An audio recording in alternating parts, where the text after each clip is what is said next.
Okay, today we are going to be taking a look at the Burg Wachter Diamant D600 by 40 padlock. This is a currently sitting at the blue belt ranking on the LPU belt ranking system.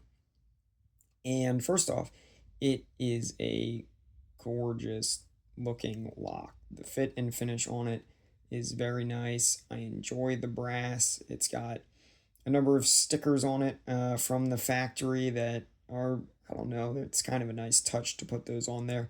But what I really like about it is all of the benefits that it has listed on the back. And we'll get this a little bit closer so we can see and try and get the reflection off of it. So what I am told is that this second bullet point or third bullet point here that says 6 pills spurs stief. I've seen some folks online that have translated that into the German, and some say that it can be directly translated to 6 mushroom pins. Others say that that translation could also just mean spool pins. So I'm personally not 100% sure what pins make up this lock. It is an unguttable lock, which is a little bit disappointing. I received this lock as a birthday present from my wife a couple weeks ago. Cleverly, she locked up my other gift in an ammo canister and sealed it shut with this lock and gave me some ground rules to pick it. It originally took me, I think I was on my third 20-minute session picking this lock before I was able to get it open for the first time. And I've picked it twice since then. But that was about 2 weeks ago. And I have tried to pick this lock now 3 or 4 more times since then, and I have not been able to get it open. One of the features of this lock, which makes it difficult to pick, is the warding. That warding is incredibly tight, and you can really only get in there with 18 thou or larger picks if you pick off of, oh, come on, focus. If you pick off of this second shelf right here, you can kind of slide that pick in there and pick those pins off of that shelf. But as I found, none of my normal picks were short enough to get in from that angle. You're on that second shelf, you are just so close to those pins already that any of my normal picks would get bound up in there. I did order some sparrows 15 thou picks. However, as I learned the hard way, although those picks can defeat the warding by bending around them, this lock is under such a high core spring tension, and the pin springs are so highly tensioned that those 15 thou picks do not stand a chance. I gave a shot on one of those picks for about maybe 5 minutes picking this lock and already significantly bent the pick.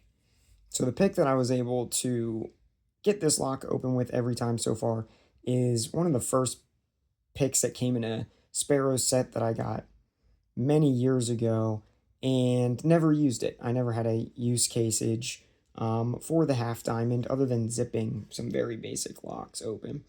But I found that this profile was shallow enough to pick off of the second warding and get underneath of those pins. But even still, and once I get started on picking, we'll see this a little bit clearer. You have to do a little rotation to get around some of the pins. I was also recommended online to use bottom of the keyway on this lock, and that has so far proven successful for me. So this is just let's actually throw the big end in here. This is a Jimmy Long's basic set tension wrench. I'm not sure the thickness on it. And we're going to give it a shot with this half diamond shape and see if I can get this lock open on camera. Now the other thing to note, so number one, if you're picking off of that second shelf, you're going to need a very shallow pick. number two, this lock has a very, very stiff core spring, and you have to push significantly hard on that pick. You will be indenting your finger if you're not using a flat bar on this. I guess I actually might have some flat bars I can use, but we'll stick with the tension wrench we have now. And let's go ahead and get started. I'm going to start by applying tension first and then inserting my pick and see if I have any luck that way.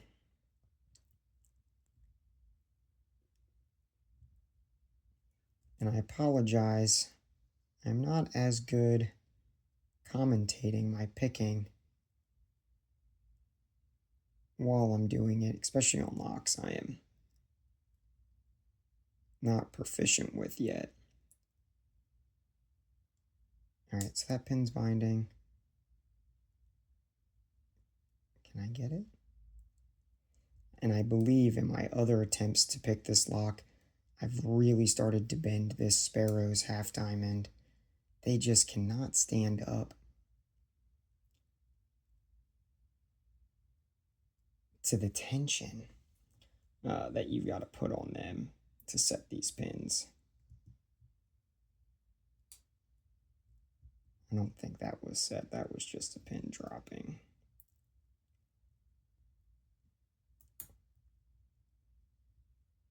Try and get in there. All right, there we go. All right, we dropped into a little bit of a false set on that last pin. Try pin number 6. Doesn't want to budge. Pin number 5. I don't know if that actually set that pin or if I just lost the other one. I'm able to get this into a false set, but it's one of those false sets that you really don't actually want to be dropping into. I'm just flexing the pick there. That's not, I'm hardly able to actually put any tension on this.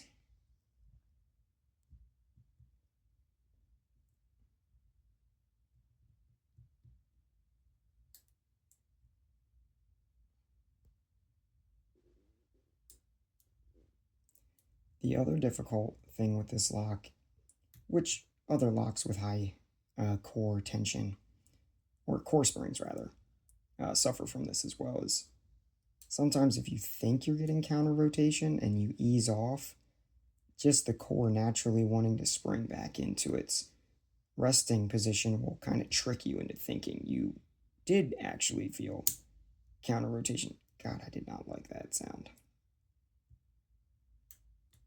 Okay, there's that false set again.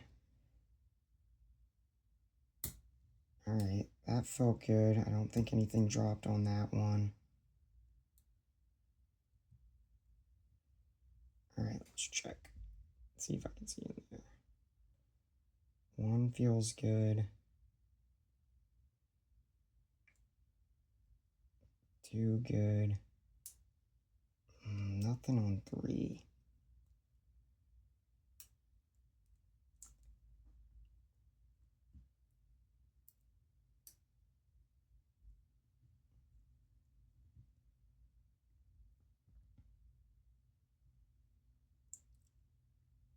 Trying to pulse it up, but I can just feel I am mostly just sliding that shrink wrap. I might need to take that off of the pick.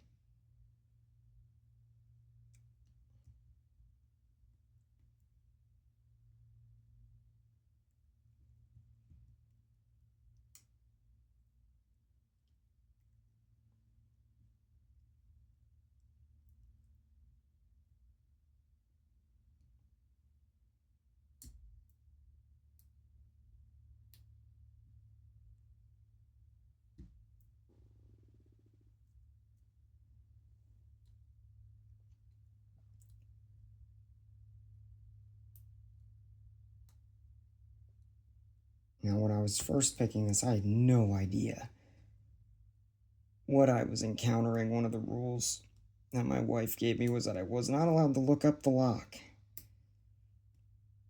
until I was on the third day of picking it. So I wasn't able to look up. Well, no, she let me look up text-based information on the lock after the first day of trying, and I picked it on the second day. I just feel like I'm flexing this pick so much. So I'm going to go ahead, I'm going to try one of Covert Instruments short flat hooks in 20 thou. I'm going to see if this can get under there. I don't have a lot of confidence in it, but it might surprise me. And I'm not resetting the lock because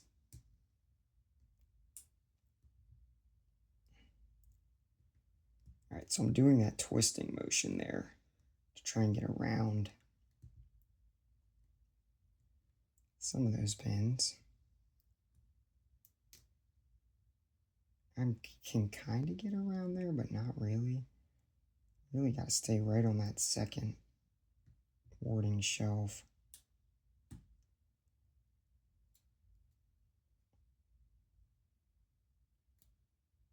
And it's so tight. I might have overset a pin.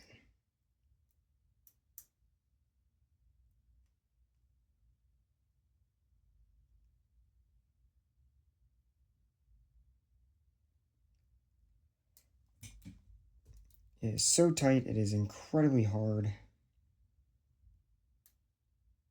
to not skip pins. Yeah. All right, let's reset that. I have found that I can get in here with this half diamond and kind of rake it into that first false set, but I don't like doing that. I don't think I actually need that false set. I think that false set is preventing me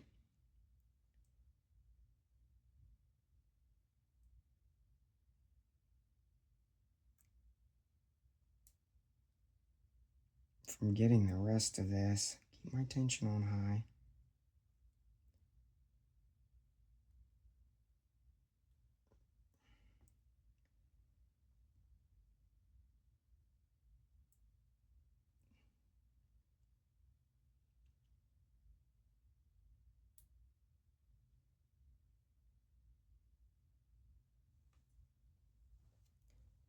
Apologize, I keep blocking the angle in the core. Not that you can see much anyway. All right.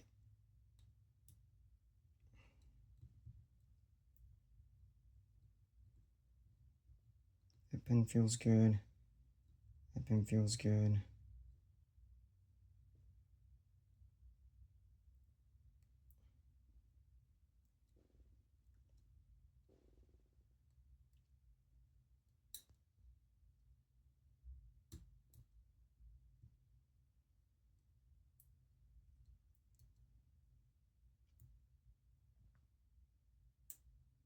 Just feels like I'm just flexing that pick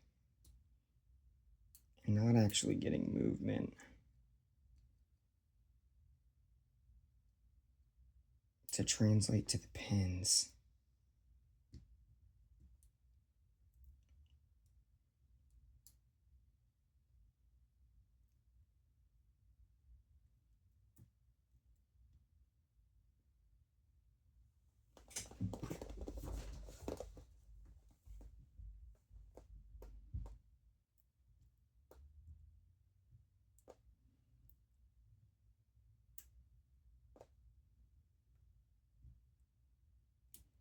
All right, I'll let off again. We'll reset. All right. Oh, close to 10 minutes on this session so far. Let's try starting in the back, then applying my tension.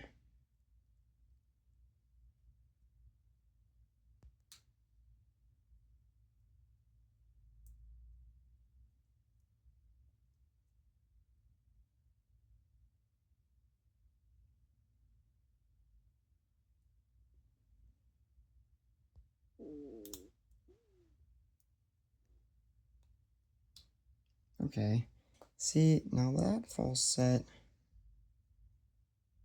I hit by hitting pin number 2.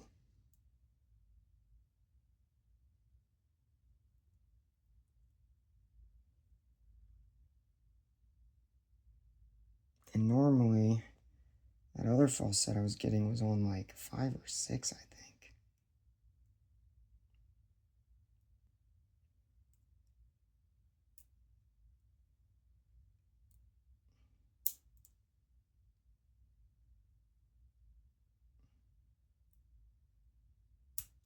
There it is. Open. So I wonder if that's the trick. If I needed to start in the rear with no tension and work my way forward.